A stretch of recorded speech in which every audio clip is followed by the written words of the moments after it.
الحمد لله الذي لم يزل عالما قديرا حيا قيوما سميعا بصيرا ثم نشهد أن لا إله إلا الله وحده لا شريك له وأشهد أن سيدنا وسندنا ومولانا وأولانا وأعلانا وأجلانا وأفضلنا محمدًا عبده ورسوله أما بعد فأعوذ بالله من الشيطان الرجيم بسم الله الرحمن الرحيم يا أيها الذين آمنوا اجتنبوا كثيرا من الظن إن بعض الظن إثم ولا تجسسوا ولا يغتب بعضكم بعضا قال النبي صلى الله عليه وسلم أنزلوا الناس منازلهم یا الہی جب تک جان میں جان رہے دل میں تیری توحید ہو لب پہ تیرا قرآن رہے میں رہوں یا نہ رہوں دل کی یہ دعا ہے دین مصطفیٰ رہے عظمت قرآن رہے پھر انتہائی واجب الاحترام اشاعت توحید و سنہ کے غیور کارکنان علماء کرام مشایخ اعظام میرے انتہائی مشفق مہربان حضرت العلامہ مولانا ابو عمیر شمس العادی صاحب دامت فیوزم کے حکم پر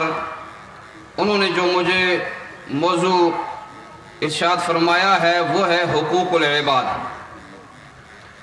وقت بہت تھوڑا ہے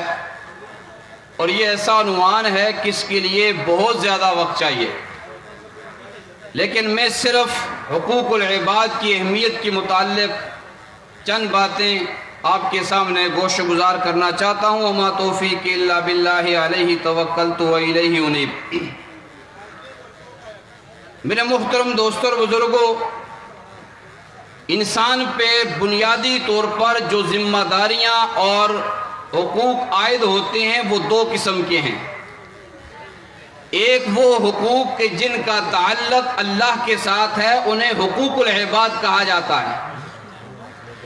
اور دوسرے وہ حق کہ جن کا تعلق بندوں کے ساتھ ہیں اسے حقوق العباد کہا جاتا ہے۔ حقوق العباد یہ روز روشن کی طرح آیا ہے، اظہر من الشمس ہے کہ حقوق العباد کی بنسبت حقوق اللہ یہ بہت زیادہ اہم ہیں، اس لیے کہ جتنا حقدار قابل احترام ہوگا، قابل عزت ہوگا، بڑا ہوگا، اتنی ہی حق تلفی اس کی حق کے اندر کمی بڑا گناہ ہوتا ہے۔ لیکن حقوق العباد کی بنسبت دیکھا جائے تو حقوق اللہ میں کچھ معافی ہے، اس لیے کہ اللہ نے قرآن میں دو بار یہ پیغام دیا ہے ان اللہ لا یغفر ان یشرک بہ ویغفر ما دون ذالک۔ اللہ شرک والے گناہ کو کبھی معاف نہیں کرتا، شرک کے علاوہ جتنے بھی بڑے گناہ ہیں اللہ کی رحمت جوش میں آئے گی، معاف فرما دے گا۔ اور اسی طرح اگر کوئی انسان معافی نہ بھی مانگے، انسان کی نیکیاں اللہ قرآن میں فرماتے ہیں ان الحسنات یذہبن السیئات، انسان کی نیکیاں انسان کے گناہوں کو مٹا دیں گی۔ اور حقوق اللہ کی بنسبت اب جب دیکھا جائے کہ حقوق العباد یہ بہت اہم ہے، اس لیے ایک طرف انسان کے پاس اعمال کے انبار ہو جائیں، نمازی ہیں، روزے ہیں، صدقات اور خیرات ہیں، لیکن دوسری طرف بندوں کے حق ہیں، وہ حق معاف نہیں ہوتا نمازوں کی وجہ سے، روزی کی وجہ سے، جب تک کہ وہ صاحب حق، وہ حقدار معاف نہ کر دے۔ اب اس بات سے اندازہ لگائیں امام الانبیاء صلی اللہ علیہ وسلم اپنی امت پہ کتنے مہربان تھے۔ سامنے جنازہ آ گیا اور جنازہ پڑھانے سے پہلے اللہ کے محبوب صلی اللہ علیہ وسلم پوچھتے تھے آیا اس بھائی کے اوپر، اس بندے کے اوپر کسی حقدار کا حق تو نہیں رہ گیا، یعنی کوئی قرضہ وغیرہ تو نہیں رہتا۔ اگر کوئی کہہ دیتا جی اس کے اوپر قرضہ ہے تو نبی علیہ السلام کیا فرماتے؟ اپنے بھائی کا جنازہ پڑھاؤ، میں نہیں پڑھاؤں گا۔ جب تک کہ کوئی آدمی اس کی ذمہ داری نہ اٹھا لیتا اللہ کے محبوب صلی اللہ علیہ وسلم وہ جنازہ نہیں پڑھاتے۔ دوسری بات، امام الانبیاء صلی اللہ علیہ وسلم نے حقوق العباد کی اہمیت فرمائی ہے۔ فرمایا الا اخبرکم بافضل من درجۃ الصیام، الا اخبرکم بافضل من درجۃ الصیام والصوم والصلاۃ والصدقۃ، کیا میں تمہیں ایسا عمل نہ بتاؤں کہ جو تمہارے روزے سے بھی افضل ہوگا، تمہاری نمازوں سے بھی افضل ہوگا، تمہارے صدقات سے بھی افضل ہوگا؟ صحابہ کرام رضوان اللہ اجمعین نے فرمایا اللہ کے محبوب آپ ضرور بتائیے نا۔ فرمایا اصلاح ذات البین، آپس کے تعلقات استوارنا، آپس کے معاملات اچھے رکھنا، آپس کے اندر ضد اور بخیلی نہ کرنا، یہ ایسا عمل ہے تمہاری نمازوں سے بھی افضل ہے، تمہارے روزے اور زکوٰۃ سے بھی افضل ہے۔ اور پھر فرمایا وَفَسَادُ ذَاتِ الْبَيْنِ هِيَ الْحَالِكَةُ، آپس کے اندر آپس میں اختلاف کرنا، آپس کے معاملات کو درست نہ کرنا، ضد بخیلی، حسد حناد، ضد بغض، آپس کے اندر کینہ بغض، یہ ایسے عمل ہیں کہ اس کی وجہ سے دین ختم ہو جاتا ہے۔ جیسے استرا ہے اس کی وجہ سے بال صاف ہو جاتے ہیں، آپس کے اختلاف اس کی وجہ سے تمہارا دین ختم ہو جائے گا۔ امام الانبیاء صلی اللہ علیہ وسلم نے حقوق العباد کی اہمیت بتاتے ہوئے فرمایا اتدرون من المفلس، تم جانتے ہو مفلس آدمی کون ہے؟ کون آدمی غریب ہوگا؟ صحابہ نے فرمایا المفلس فینا من لا درہم لہو ولا دینار لہو ولا متاع، غریب آدمی، مفلس آدمی ہم میں وہ ہے جس کے پاس نہ درہم ہے، نہ دینار ہے، نہ کوئی ساز و سامان دنیا کا۔ امام الانبیاء صلی اللہ علیہ وسلم نے فرمایا یہ تو دنیا کا غریب آدمی ہے، میں یہ نہیں پوچھ رہا، میں وہ پوچھا ہوں جو قیامت کے دن غریب آدمی ہوگا۔ پھر نبی علیہ السلام نے فرمائے گا، نبی علیہ السلام نے فرمایا قیامت کا دن ہوگا، قیامت کے میدان کے اندر ایک آدمی آئے گا، ڈھیروں اس کے اعمال ہوں گے، نمازیں اس کی ہوں گی، روزے اس کے ہوں گے، صدقے خیرات اس کے ہوں گے، نیک اعمال ڈھیروں لے کر آئے گا، بڑا خوش ہوگا، آج میں اپنے اعمال کی بدولت بڑا کامیاب ہوتا ہوا نظر آؤں گا۔ لیکن دوسری طرف کچھ لوگوں کو لایا جائے گا جس نے اس آدمی نے ان کی حق تلفی کی ہوگی، کسی کو گالی دی ہوگی، کسی کو برا بھلا کہا ہوگا، کسی کو مارا ہوگا۔ امام الانبیاء صلی اللہ علیہ وسلم نے فرمایا اس کی نیکیاں اٹھا کر ان حقدار کے ازالے کے لیے دے دی جائیں گی، اس کے پاس نیکیاں ختم ہو جائیں گی لیکن ابھی حقدار باقی کھڑے ہوں گے۔ امام الانبیاء صلی اللہ علیہ وسلم نے فرمایا پھر یہ ہوگا بدلہ چکانے کے لیے ان لوگوں کے حقداروں کے گناہ اٹھا کر